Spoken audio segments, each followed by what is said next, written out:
전 남편을 살해하고 유기한 혐의로 구속 기소된 고유정 씨 관련 얘기인데요. 공중파한 시사 프로그램이 고유정 씨의 체포 당시 영상을 공개했습니다.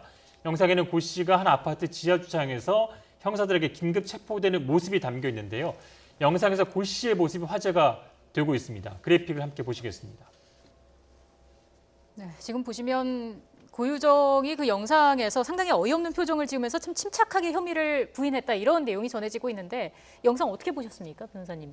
네, 일단은 뭐 일반적인 어떤 범죄 피해자들이 이제 긴급 체포가 되는 경우에 상당히 당황을 하는 모습을 네. 보인다거나 아니면 이제 도주를 시도한다거나 그럴 수가 있는데 그것에 비해서 좀 고유정 같은 경우는 상당히 침착하고 어찌 보면 이러한 상황을 어느 정도 예견했던 것은 아닌가 싶을 정도로 태연한 모습을 보인다고 저는 생각을 했습니다. 예.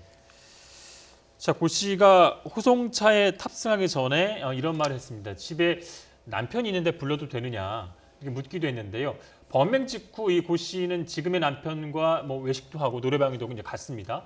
이제 태연하게 행동을 했었는데 체포되면서 남편을 불러도 되냐, 왜 남편을 불러도 되냐고 이렇게 물은 걸까요? 어떻게 네, 보십니까? 그러니까 지금 이전 행동하고 좀 흐름상으로 좀 봐야 될 것 같은데요. 예. 경찰에게 잡히는 장면이 어제 검거되는 장면이 나오면서 좀 또 전국적인 어떤 이슈가 됐는데 여기서 이제 고유정이 물어보는 게 있잖아요. 왜요? 그런 적 없는데요? 네. 라는 그런 내용들이 있어요. 이것은 예. 그러니까 다시 반문을 하는 거예요. 시신은 찾았냐? 증거는 있냐? 이렇게 얘기를 네. 하는 건데 왜냐하면 보통 이렇게 살인범 검거자들이 잡힐 때 보면 당황하게 됩니다. 네. 하지만 당황하지 않고 자신이 오히려 반박하면서 사건에 대한 내용을 되묻는 그런 상황이라고 보시면 될 것 같고요. 그리고 내가 범죄는 저질렀지만 증거는 다 없앴는데 라는 부분도 이제 자신이 이제 생각을 하고 있었는데 조금 뭐 이제 이 경찰이 이런 내용을 하다 보니까 다시 반문하면서 사건 진행이 어떻게 되느냐 자기가 이제 묻는 그런 상황이라고 볼 수가 있고요. 네.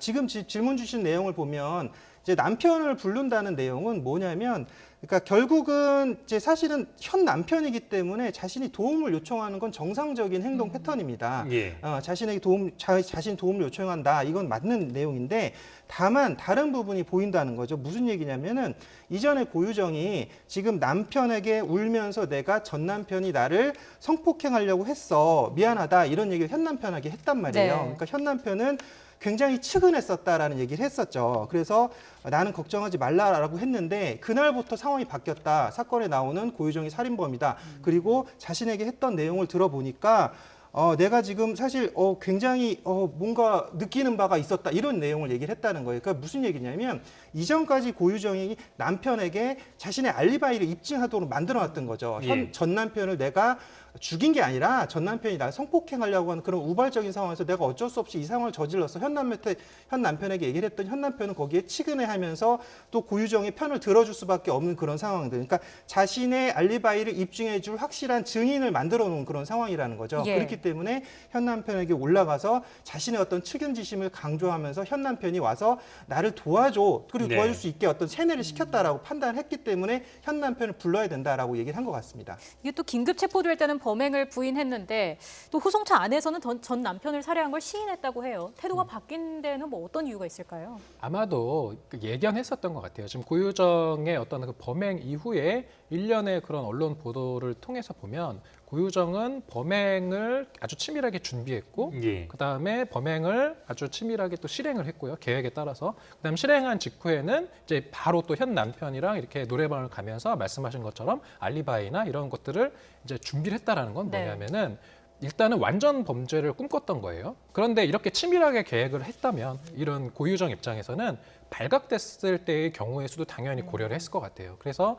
이제 경찰이 자신의 자택에까지 와서 이제 자기를 체포했다는 건 체포영장도 이미 발부가 되어 있었던 것이고 예. 따라서 범죄 혐의를 입증할 만한 자료들이 어느 정도 있을 것이다라는 것은 고유정이 아마 그 당시에도 예측을 할 수 있었던 것으로 보입니다.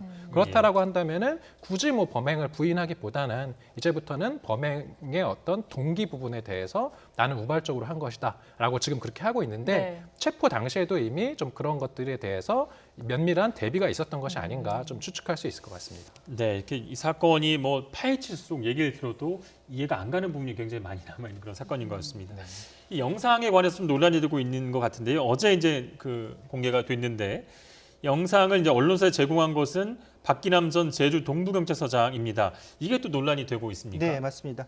일단 그 박기남 전 제주 동부경찰서장이 언론사에 지금 내용을 제공했다. 그래서 어제 한 보도 프로그램에서 나왔었죠. 네. 고유정 체포 당시의 동영상이 나왔었는데 공개가 됐는데 이것은 명백하게 따지면 경찰청 훈령 제917호 경찰 수사사건 등의 공보에 관한 규칙을 위반한 행동입니다. 왜냐하면 이분이 지금 제주 동부경찰서장일 당시에는 지금 해당자가 맞아요. 그러니까 여기 이런 공보에 관한 규칙에 보면 공보 책임자나 관서장이 공보를 맡도록 규정하고 있는 규칙 6조가 있거든요. 네. 그렇기 때문에 이분이 지금 2건을 언론사에 제공을 했단 말이에요. 아마 한 건은 고유정이 아마 그 경찰서 내부에서 이제 지금 조사를 받으러 가는 그 상황이었던 것 같고요. 한 건이 어제 나왔던 지금 고유정이 체포 당시 상황인 것 같은데 이 두 번째 어제 나왔던 그 보도 프로에 나왔던 그 상황도 자신이 제공했다. 하지만 내가 제주 동부경찰서장일 때가 아니라 지금 전보 조치를 당했거든요. 네. 예. 지금 제주청에 있는 상황인데 정보와 장비 담당관 정보와 장비 담당관 예. 하니까 이 업무 연관성이 없어요 지금. 근데 자신이 동부경찰서 사건을 자신이 제공했다라고 하는 것은 분명히 이 공보규칙을 위반하니까 예. 자기가 책임지겠다라고 지금 얘기를 한 상태는 이긴 합니다. 네, 변호사님 지금 뭐 징계도 받게 되는 건가요? 징계를 받을 가능성이 있죠. 왜냐하면 경찰의 수사는 기본적으로 비공개 수사가 원칙이고 네. 그렇게 되면 왜 그러냐면 이 수사와 관련해서 어떤 그 수사 정보가 유출됐을 때 여러 가지 문제점들이 있거든요. 뭐 예. 범인이 도주를 한다든지 또 피해자의 어떤 인권 보호라든지 여러 가지 측면에서 비공개를 원칙으로 하는데 그리고 또 피해자의 인권 보호도 여기 들어가 있긴 해요. 네. 그러다 보니까 예외적으로 사건 관계자의 명예, 사생활 등 인권 보호를 하고 수사 내용 보안 유지를 위해서나 또 수사 사건 등 그 내용을 공표하거나 그 밖의 방법으로 공표해서는 아니 된다라고 되어 있는데 범죄 유형과 수법을 국민에게 알려주기 위해서 뭐 공포를 할 수 있다 뭐 이런 내용이 있긴 합니다. 예. 하지만 기본적으로는 공개돼서는 안 되는 부분이거든요. 예. 네. 고유정 관련 수사 어떻게 진행이 되고 있는지 마지막으로 한번 정리를 해주시죠. 네, 지금 고유정의 이제 그 전 남편 사례는 뭐 지금 이미 수사가 많이 진행됐고 이제 의부다들이 그러니까 전 남편 사례 그 3개월 전에 그 의부다들의 의문사에 대해서 지금 충북의 경찰청은 이제 고유정 대신에 그 그러니까 현 남편이죠. 네. 그 의부다들의 친 부친을 오히려 피의자로 보고 조사를 지금 진행을 했다가 결국은 타살 혐의가 없다라는 식으로 지금 현재까지는 보고 있는데 네. 이 어떤 그 지금 의부다들의 사망의 그 이제 그 감식 결과를 좀 들여다봤던 국가수 관계자들이 보면 이것은 강한 압박에 의한 질식사가 이제 그 직접적인 사인이고 그런 직접 사인의 원인이 된 것은 결국은 뭔가 좀 타살 정황이 예. 많이 보인다. 그래서 이 부분은 좀 수사가 필요하다라는 얘기들이 계속 나오고 있어서 네. 수사기관이 이 의부다들 사망 사건에 대해서는 조금 더 폭넓은 가능성을 염두에 두고 수사를 해야 될 것으로 보입니다. 예. 뭐 정황상은 고유정의 그 범행 가능성이 좀 높아지고 있는 것도 같습니다. 그렇죠. 지금 왜냐하면은 실제로 그 아들이 그 예. 사망을 한 시점으로 추정되는 시각에 고유정은 이미 그 옆방에서 자고 있었다고는 하는데 예. 그 현 남편의 진술에 따르면 이미 깨어나서 외출 준비를 하고 있었고 예. 그렇다라고 한다면은 아들이 이렇게 사망해 있을 것을 이미 발견하고도 남았을 시간인데 태연하게 모른 척하고 있었다라는 그런 네. 점. 그다음에 또 그 고유정이 그 남편을 보면은 그 이제 평소에 같이 잠을 자다가 그날 따라서 의부다들이 사망한 그날은 따로 잤죠. 네, 따로 잤고 그다음에 또 보면은 아들을 제주에서 청주로 데려온 시점도 좀 그렇죠. 그리고 나서 의심이 또 되고요. 지금 그 현 남편이 제기하고 있는 또 얘기 중에 하나는 보면은 자기가 보면은 평상시보다 깊이 잠들었다. 네. 그리고 잠든 이후에 보면은 고유정이 평상시와 다르게 갑자기 자기를 염색을 시켜줬다. 예. 이런 얘기를 하는데 이게 염색을 하면은 졸피뎀 성분에 이런 게 이제 검출될 가능성이 예. 낮으니까 이런 거를 좀 치밀하게 계획해서 의부다들을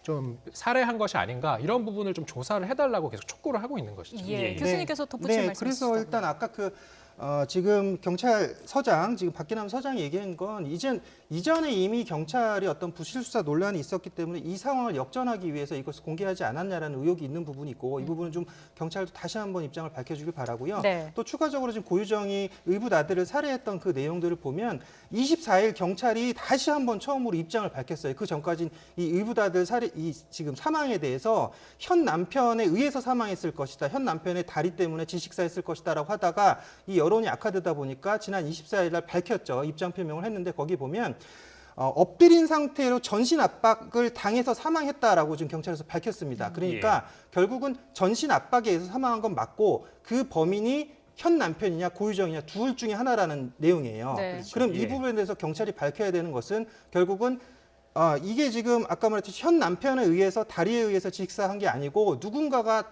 전체 몸을 압박을 해가지고 이 아이가 피를 토하면서 사망할 정도의 이 상황, 이것이 과연 누가 저지른 범죄인가, 이걸 밝혀야 되는데, 왜냐하면 한 가지가 얘가 지금 지금 사망한 아이가 6살이에요. 6살. 만으로 4살이지 6살이면 다 큰 아이란 말이에요. 예. 키가 한 1m 정도 되는 아이가 다리가 올려졌다. 잠자는 사람 다리가 올려져 가지고 사망했다라는 건 말이 사실 안 됩니다. 지금 응급의학과 전문의들도 이거는 이런 상황이 없다라고 아예 단언을 하실 정도예요. 네. 그렇게 되면 지금 고유정이 사망케 했다라는 가정이 사실은 가장 유력한 지금 결론이다라는 거죠. 이 부분을 처음부터 경찰이 수사 상황에서 증거를 확보한 부분을 놓쳤기 때문에 이 부분을 지금 검찰과 법원에서 수사할 때 어떻게 뒤집을 것이냐, 그리고 지금 증거를 어떻게 다시 확보할 것이냐, 네. 이런 부분을 심각하게 고민을 하고 노력을 하셔야 된다라고 좀 보여지는 부분입니다. 예. 네.